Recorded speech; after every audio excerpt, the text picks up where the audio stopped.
සංගීතිකා හිත නිවන ගී එලිවැට.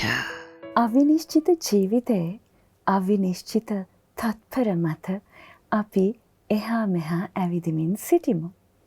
එය අතරවාරේ ඉසිඹුවක් ලැබුණොත් සිනාසෙමු. ඉසිඹුවක් ලැබුණත් නොලැබුණත් දෝමනස්සයක් හමුවේ හඬා වැටෙමු. නැතිනම් දරා සිටිමු. මෙයයි ජීවිතය. හැල්මේ හෝ වේගයෙන් හෝ ගලා යන ජීවිතයේ දින ගණන් මොනතරම් දිග්ගද කියා ප්‍රශ්න වැලක ඇමිනුන මොහොතක හිතුණත් ජීවිතය ඇහි පිල්ලමක් හෙළන තරම්වත් දිගු නැහැ කියලා ජීවිත අහිමිවීම් දිහා බලාගෙන ඉන්නකොට අපිට හිතෙනවා සුවිශේෂීවම මේ කාල වකවානුව ඇතුලේ එය මොනවට ඔප්පු වෙමින් පවතිනවා. එවන් වකවානුවක ඔබට නිදුක් නිරෝගී සුවයම ජීවිතයට ඔප්පු වේවා කියා ප්‍රාර්ථනා කරමින් අද දවසේ සංගීතිකාවේදී හමු වෙන්නට අවසර. ප්‍රවීණ ජීව විද්‍යා ආචාර්ය තිස්ස ජනනායක ගුරුතුමනි ආයුබෝවන් ඔබතුමාට. ආයුබෝවන්. අද දවසේ මේ නිරෝගීකම ගැන සහ ජීවිතයේ ඇති අස්ථිර භාවය ගැන මෙතරම් කතා කරන්නේ ඇයිද කියා ඇතැම් විට ඔබ කල්පනා කරાવી. මා අතට පත්වුණු ගේයපද සංකල්පනාව ඇතුලේ ලොකු කතාවක් තියෙනවා. ඔබයි මමයි බෞද්ධාගමිකයන් හැටියට ජීවිතය තේරෙන දා පටන් ඉගෙන ගන්නා දහම හරිම අපූර්වට ගී පදවැල් කිහිපයක් ඇතුළට එක්කාසු කරලා තියෙන සැනසිල්ල අපි විඳගමු පුරා අඩහෝරාවක් ඔස්සේ. රජෙකු වුණත් ගිලන් වෙලා එක් තැන් වූදා කියනවාට සැකයක් නෑ. නිරෝගි සැපහැර සැපයක් ලොවේ කොයින්දා. ඒ කියන්නේ රජකම ලැබුණත් නිරෝගී නැත්නම් පලක් නෑ නේද ගුරුතුමනි? මට මතක් වෙනවා මේක කියනකොට එක්තරා අර කෙටි චිත්‍රපටි කියලා තියෙන්නේ. ඒ කෙටි චිත්‍රපටියක සම්මානලත් කෙටි චිත්‍රපටියක් මට මතක විදිහට විනාඩි 10යි. ඒ කෙටි චිත්‍රපටිය දැන් අංකයකට තේරිලා සම්මාන ලැබපු කෙටි චිත්‍රපටිය. මේ කෙටි චිත්‍රපටිය ප්‍රදර්ශනය කරපුවාම මිනිස්සු දැන් ගිහින් බලන්න ලෑස්ති වුණාම පෙන්වන්නේ සිවිලිමක්. දැන් මේ සිවිලිම පෙන්වනවා. දැන් මිනිස්සු බලන් ඉන්නවා.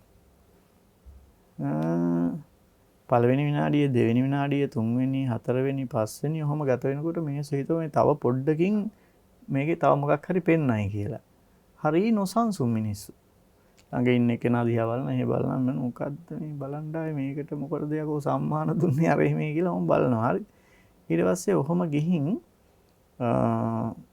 8 වෙනි විනාඩියේ ඉවරලා 9 වෙනි විනාඩියේදී විතර ටික සීලිමෙන් පල්ලහැට බිත්තිය දිගේ පහළට කැමරාව ගිහින් අන්තිමටම පෙන්නනවා ඇඳක් උඩු බැලි අතට ඉන්න එක්තන් වෙච්ච අංශභාග රෝගී හැදිලා එක්තන් වෙච්ච කාන්තාවක්. මෙහෙම හැරෙන්නවත් බෑ. එක්තන් වෙලා. එතකොට චිත්‍රපටිය අවසානයේ ඒ වෙද්දි සමහර අය නැගිටලා ගිහිල්ලත් චිත්‍රපටිය අවසානයේ කියනවා විනාඩි 8ක් ඔබට මේ සීලිම දිහා බලන් ඉන්න ඉවසුමක් නැහැ. නමුත් මම දැන් අවුරුදු 8කට වඩා වැඩි කාලයක් ජීවිතේ හැමදාම ඔය සීලිම දිහා බලන් ඉන්නවා කියලා. එතකොට එයාගේ සිතුවිලි කොයි වගේද? හැරෙන්නවත් බෑ. කවුරු හරි හැරෙව්වේ නැත්තම් හැරෙන්නේ නැහැ. එයාට මේ ගිලන් බව ඇතුලේ මොකද්ද එයාට ජීවිතේ තියෙන සතුට?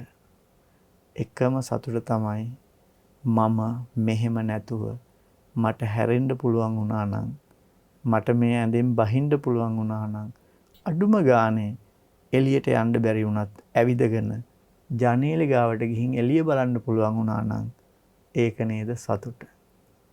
ඉතින් ඒක නිසා ඒක නේද සැපය. ඒ නිසා මම දකිනවා අද වෙනකොට ලෝකේ දැන් ඉන්දියාවේ අද මම දැක්කා එක්තරා පුවතක් දැන් ඉන්දියාවේ ඉන්න මහා ධනපතීන් එක එක තැන් වලට වෙන වෙන ප්‍රදේශ වලට යන්න උත්සාහ කරනවා. මේ ඒ කියන්නේ මේ කොවිඩ් රෝගේ වසංගත තත්ත්වයේ ව්‍යාප්තිය නිසා මොනතරම් ධනය බලය මොනවා රැස් කරලා තිබුණත් මේ චූටි ඇහැට තියා ආලෝක අන්වීක්ෂයකටවත් පේන්නේ නැති නැනෝමීටර් සයිස් එකේ අංශුවක් ශරීරයට ඇතුල් වෙලා අපිව රෝගියෙක් බවට පත් කරපුවාම අපේ අර වින්ද සියලුම සැප සම්පත් එතනින් ඉවරයි. ඒ අනුව කෙනෙකුට තියෙන ජීවිතේ පරම සැපය අපි විවිධ සැප විඳලා ඇති ඇස හරහා කන හරහා නාසය හරහා දිව හරහා විවිධ සැප විඳලා ඇති. නමුත් මේ සැප විඳිනකොට අපිට නිරෝගී බව කියන එක පිළිබඳව එච්චර ලොකු හැඟීමක් ඇති වෙන්නේ නැහැ. නිරෝගීකමේ තියෙන සැපය කොයි වගේද කියලා දැනෙන්නේ නැහැ. හැබැයි රෝගයක් හැදිලා එක්තැන් වෙලා ගිලන් වෙච්ච දවසට දැනෙනවා ලෝකේ තියෙන පරම සැපය නිරෝගී බව. නිරෝගී බව කියන එක තියෙනකොට මිනිහෙකුට ඒක සැපයක් කියලා දැනෙන්නේ නැහැ. නිරෝගී බව තමයි ලෝකේ තියෙන පරම සැපය කියලා දැනෙන්නේ රෝගී වුණාම. මේක මං හිතන්නේ බුදුරජාණන් වහන්සේගේ දර්ශනයක් අනුව සකස් වෙච්චි පදමාලාවක් කියලා මට හිතෙනවා. ජීවිතයේ ඇතම් කටවරකම් ඇවිත් යනකොට අපි හිතනවා ජීවිතය මොන තරම් කර්කශද කියලා. මොනවා තිබුණත් මොකටද කියලා. හැබැයි ප්‍රශ්නකෝ ඒ තරම් ජීවිතේට කාන්දුනත් Taman නිරෝගී නම් ඒක ලොකු වාසනාවක් නේද? ඔව් ප්‍රශ්න හැම එකකටම විසඳුම් ලබා දෙන්න පුළුවන් වෙන්නේ Taman නිරෝගී නම් පමණයි. අපිට එන ආර්ථික ප්‍රශ්න, අපිට එන සමාජීය ප්‍රශ්න, ඒ හැම එකකටම අපිට ඒ ප්‍රශ්නේ විසඳා ගන්න ක්‍රියාකාරී වෙන්න පුළුවන් වෙන්නේ අපි නිරෝගී නම් විතරයි. අපි රෝගී තත්ත්වයටපත් වුණොත් අපිට අනිත් ඇවිල්ලා තියෙන කිසිම ප්‍රශ්නයකට විසඳුමක් හොයාගන්න බැරුව යනවා. ඒ නිසා කායික නිරෝගී බව කියන එක ඉතාමත්ම වැදගත් වෙනවා. ඒ නිසා තමයි බුදුන් වහන්සේ තමන්ගේ ශ්‍රාවක සංඝයා වහන්සේලාට පවා සමහර දේවල් දැන් මේ මහා සංඝරත්නය ගත්තාම ඒ කාලේ වුණත් අනිත් අය වගේ කය වෙහෙසලා වැඩ කරන අය නෙවෙයිනේ. ඒක නිසා රාත්‍රී කාලයේදී ගොඩක් ආහාර ගත්තොත් අනිවාර්යෙන්ම ඒක මේ තමන්ගේ සෞඛ්‍යයට තර්ජනයක් වෙනවා. ඒ නිසා තමයි වේල් දෙකකට සීමා කරන්න ඇත්තේ දානේ. ඊළඟට අනිත් එක එකම තැන ඉඳලා භාවනා කරනකොට ශරීරේ චුට්ටක්වත් ක්‍රියාකාරී නැති වුනහම ශරීරේ ක්‍රියාකාරී නැතිවීම හේතු කොටගෙන මේ කුසීත බව හේතු කොටගෙන සමහරට ඇඟේ ක්‍රියාකාරීත්වය නැති වුනහම මනස කොච්චර දියුණු කළත් ශරීරේ ක්‍රියාකාරීත්වය නැති වුනොත් ලෙඩ වෙනවා. ඒක දැනගෙන හින්දා වෙන්න ඇති සක්මන් භාවනාව අනුදැන වදාලේ. අර අපි කරනවා වගේ ව්‍යායාම කරන එක ස්වාමීන් වහන්සේ කෙනෙකුට නිකන් ගැළපෙන්නේ නැති නිසා ඒ පැත්තෙන් ගැළපෙන්නේ නැති නිසා හැබැයි ස්වාමීන් වහන්සේ කෙනෙක්ගේ සෞඛ්‍ය පිරිහෙන එක වළක්වන්නත් ඕන නිසා ඊටාම විද්‍යාත්මක ලෙස සක්මන් භාවනාව අනුදැන වදාරනු ලැබුවා. එහෙම බලපුවාම තමන්ගේ ශ්‍රාවක සංඝයාහි සෞඛ්‍ය පිළිබඳව පවා බුදුරජාණන් වහන්සේ සැලකිලිමත් වෙලා තියෙනවා කියන එක ඉතාම පැහැදිලි වෙනවා. ඒකට හේතුව සත්‍ය අවබෝධ කරගන්න බෑ කායික නිරෝගීකම නැති වුණොත්. ඒ කියන්නේ ලෙඩෙක් වුණොත් මේ ධර්මයවත් අවබෝධ කරගන්න වෙන්නේ නැහැ.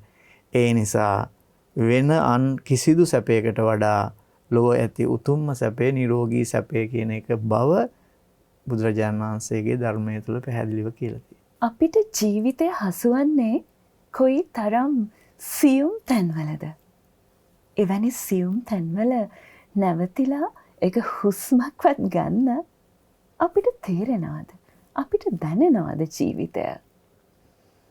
අපිට ජීවිතය දනවන මෙවැනි අපූරු පදමාලා ගීත ඇතුලේ හංගලා තියෙනවා. එවැනි ගීතයක් දෙකක් අහලා හිත නිවා සැනසෙන්න ඔබට වෙලාවක් තියනවද කියලා ඔබ අපිට කියන්න එපා. ඔබෙන් අහලා බලන්න. මේ අපූර්ව ගේය පද සංකල්පනාව උපදින්නේ මහින්ද චන්ද්‍රසේකර ශූරීන්ගේ හිතේ. රෝහණ වීරසිංහන්ගේ අපූරු සංගීත මෙහෙයුමත් සුනිල් එදිරිසිංහන්ගේ ඒ සුමට කටහඬත් මේ ගීතය ඇතුලේ අපිට ජීවත් වෙන්න අවශ්‍ය හැම හුස්මක්ම තියලා තියෙනවා. ඊළඟ කොටස පැත්තට හැරුණොත් ඉසුරු සමග හාද වෙලා නොසතුට ආදා දැනෙනවාට සැකයක් නෑ.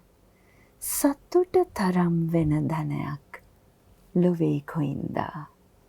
ගුරුතුමනි. සන්තුට්ටි පරමන් ධන. මේ ලෝකේ අපි මේ ජීවත් වන කෙටි කාලය තුල අපි ගණන් හදලා බැලුවොත් දවසේ පැය 24න් නිදාගන්න කාලේ ඇරිහම අපි අවදි වෙලා ඉන්න කාලේ ඒ පැය ගානෙන් ඔබ දවසක ගණනය කරලා බැලුවොත් සතුටින් හිටපු කාලයයි නොසතුටින් හිටපු කාලයයි ගණන් හදලා බැලුවොත් සමහර විට ඒ විදිහට අවුරුද්දක් ගණන් හදලා බැලුවොත් අපි දුකෙන් හෝ නොසතුටින් හිටපු කාලේ වැඩි කියලායි මට හිතෙන්නේ. ඒ නිසා ඇත්තටම වෙන්න ඕනේ මේ ජීවිතේ ගොඩාක් දිග එකක් නෙමෙයි. ඒක නිසා මේ තියෙන ඉදිරි දින කීපය සතුටින් ගත කරන්නයි ඕනේ. එතකොට ඔබ කියයි මේ වසංගතයක් පැතිරෙන කාලේ මොන සතුටක්ද කියලා. මම මේ කියන සතුට ඇත්තටම ඔබට අත්විඳින්න පුළුවන් මෙන්න මෙහෙම. මේ වසංගතය ඇතුලේ විඳින්න තියෙන සතුට මේකයි. සෝබාධම ගැන හිතලා බලන්න අපි විද්‍යාව මොන්න තරම් දියුණුද හඳ මත පා තැබුවා, අඟහරුගේ පෘෂ්ඨය මත යානා ගොඩ බැස්සුවා. එතකොට අපි හිතුවා මිනිසා ස්වභාව ධර්මයේ අතික්‍රමණය කළා ගියා කියලා. ස්වභාව ධර්ම විසින් චූටි ඇහැට පේන්නේ නැති නැනෝමීටර් සයිස් එකේ වෛරසයක් එවලා තියෙනවා. මිනිස්සු නන්නත්තර වෙලා කෝ ඒ කියපු විද්‍යාව. එතකොට ඔබ කියයි ඒකට කොච්චර කල් ඕනිද කියලා. දැන් අවුරුද්දකටත් වඩා වැඩි ඒත් විද්‍යාවේ දියුණුව ලදරුවෙක් වගේ වෙලා නේද ස්වභාව ධර්මයේ හමුවේ. අන්න එතකොට ඒක ඇතුලේ ඒ ස්වභාව ධර්මය අවබෝධ කරගන්න උත්සාහ කරන්න අන්න ඒක ඇතුලේ සතුට තියෙනවා.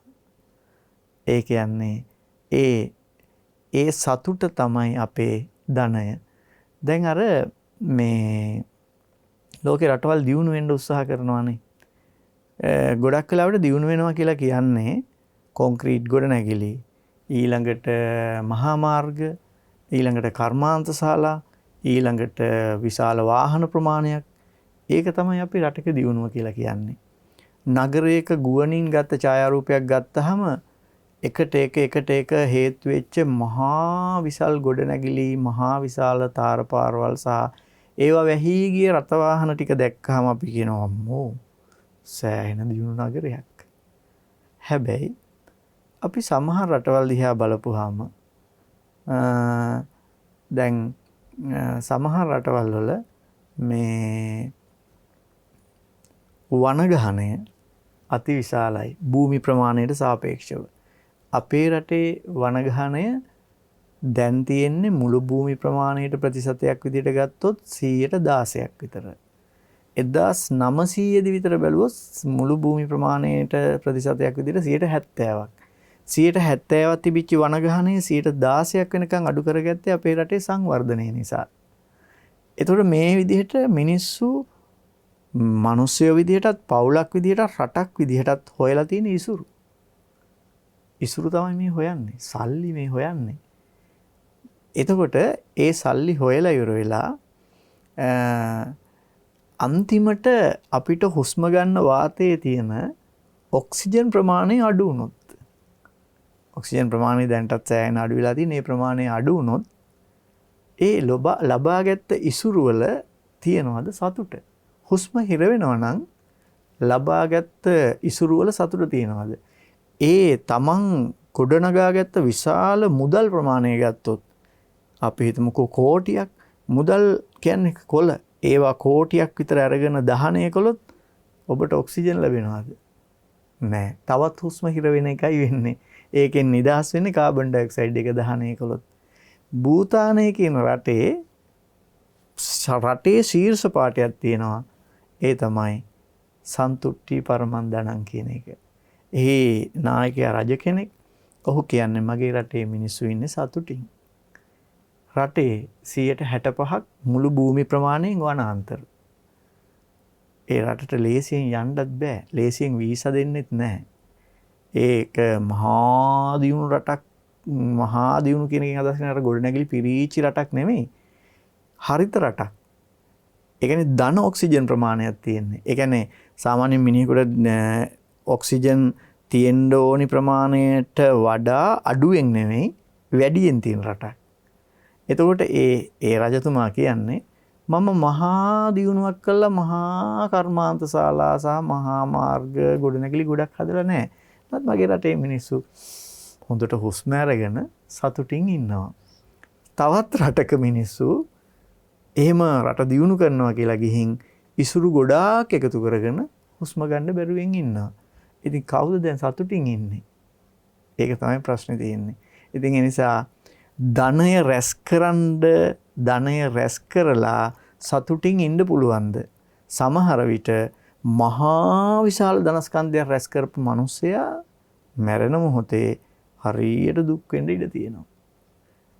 තමන් එහෙම රැස් කරලා ඒ තමන් රැස් කරපු ධනය පොදු මහ ජනතාවගේ මිනිසුන්ගේ අභිවෘද්ධිය පිණිස සම්පූර්ණයෙන්ම වියදම් කරපු මිනිස්සෙක් මැරෙන මොහොතේ මොකද වෙන්නේ?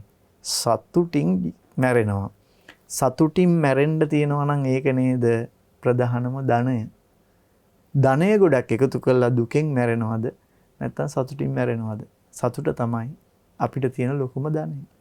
ඔබතුමා ඔහොම කියනකොට මට හිතෙනවා දියුණුයි කියලා සම්මත රටවල්ද දියුණු ඇත්තටම කොන්ක්‍රීට් උස බිල්ඩින් ධාරාවන් පිටින් තියෙන රටවල්ද දියුණු නැත්නම් ඊට වඩා වැඩියෙන් ගස් වැවිච්ච ඔක්සිජන් ප්‍රමාණය වැඩි රටවල්ද දියුණු කියලා.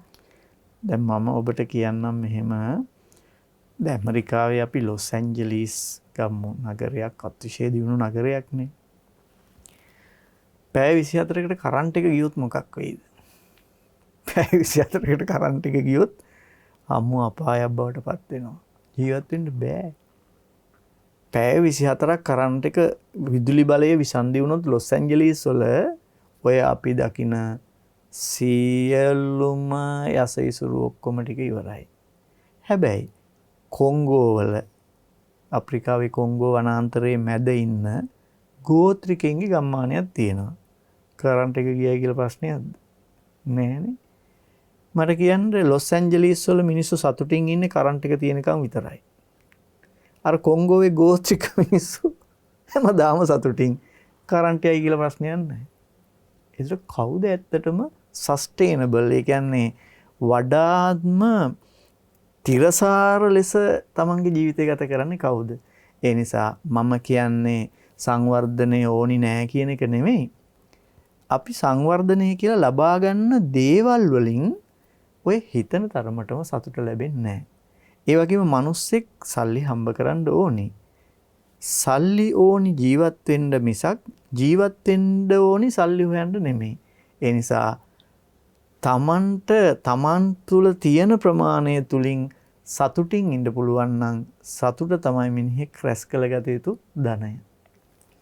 මොන තරම් දේවල් කතා කරන්න පුළුවන්ද විශිෂ්ටයෙකු අතින් මෙවැනි නිර්මාණ බිහි වුණාම? බැරි වුණදා නෑදෑයන් අතහැර ගියදා සිතනවාට සැකයක් නෑ.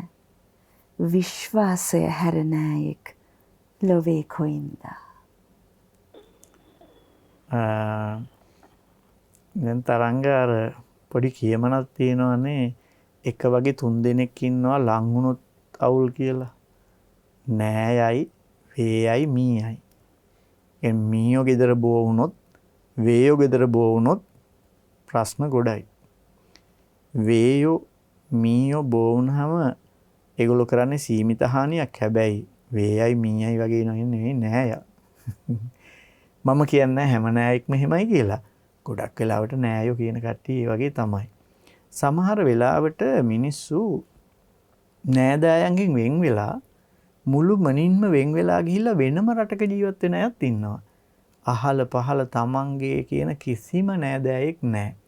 නමුත් තමන්ට කරදරයක් වුණාම තමන්ගේ පිහිටට එන්නේ කිසිම නෑදෑකමක් නැති කෙනෙක් වෙන්න පුළුවන්. එයා ඒ පුජ්‍යලයා සහ අපි අතර තියෙන්නේ එකම එක දෙයයි. එකම එක බැඳීමයි. ඒ තමයි විශ්වාසය. ඒ අනුව විශ්වාසය මත තමයි නෑදෑකම ඇති වෙන්නේ, උප්පත්තියෙන් නෙමෙයි. විශ්වාසය තරම් නෑදෑකමක් වෙන කොහෙවත් දකින්න වෙන්නේ නැහැ.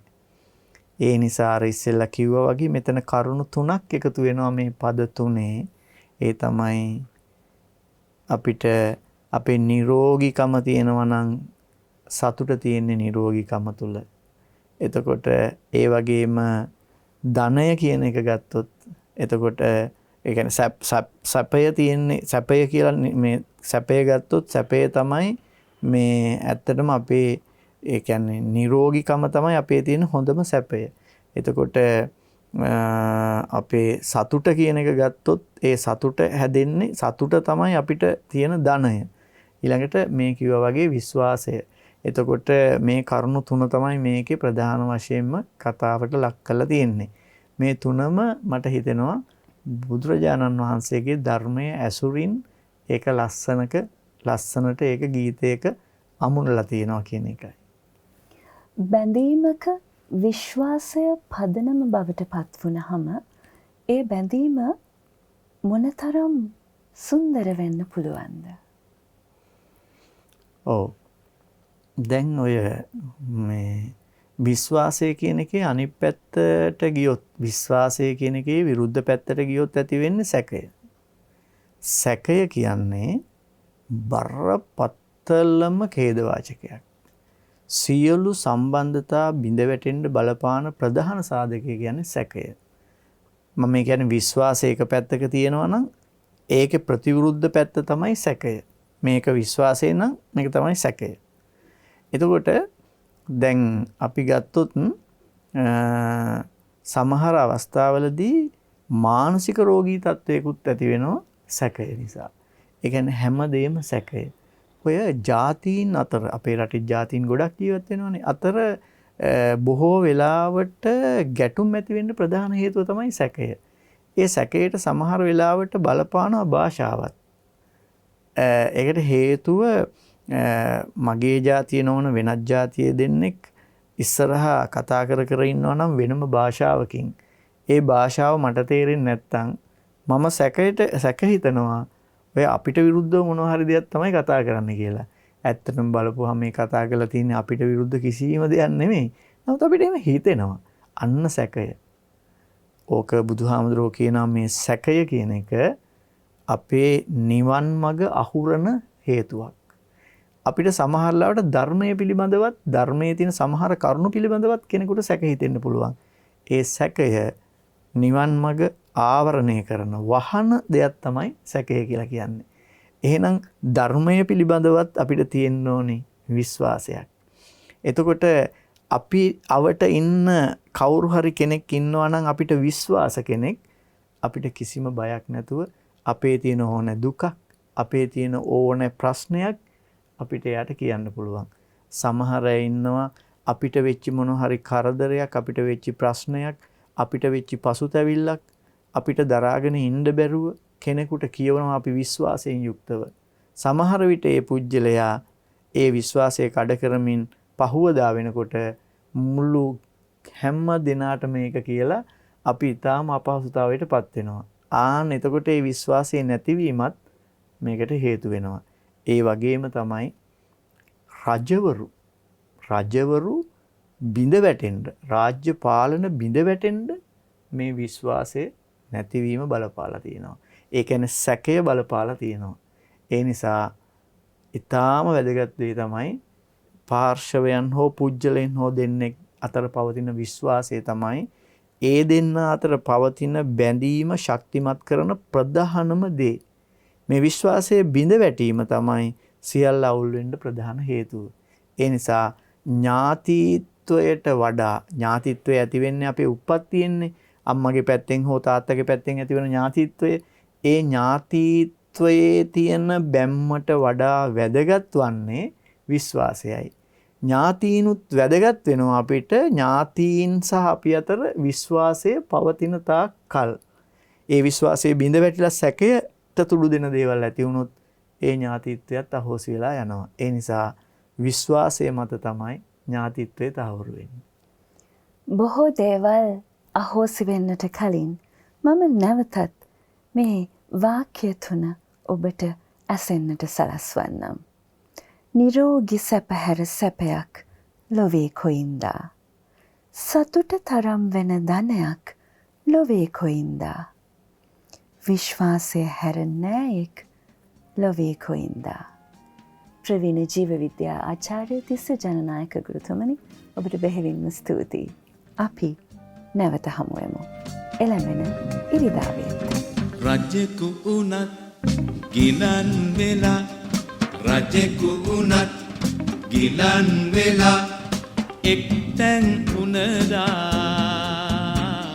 කියනවාට සැකයක් නෑ, සැකයක් නෑ. නිරෝගී සැප හැර සැපයක් ලොවේ කොයින්දා, නිරෝගී සැප හැර සැපයක් ලොවේ කොයින්දා.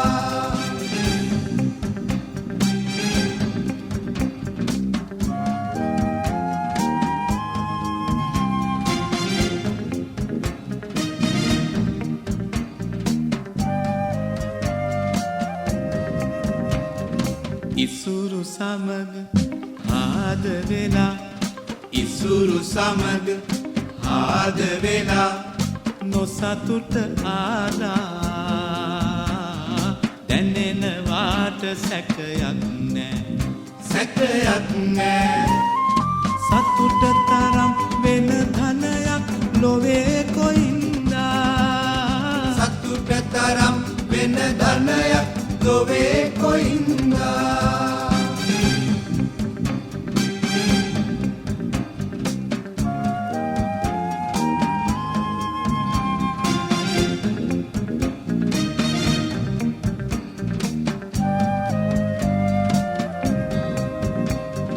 බැරි වුණදා නෑදෑයන්, බැරි වුණදා නෑදෑයන් අතහැර ගියදා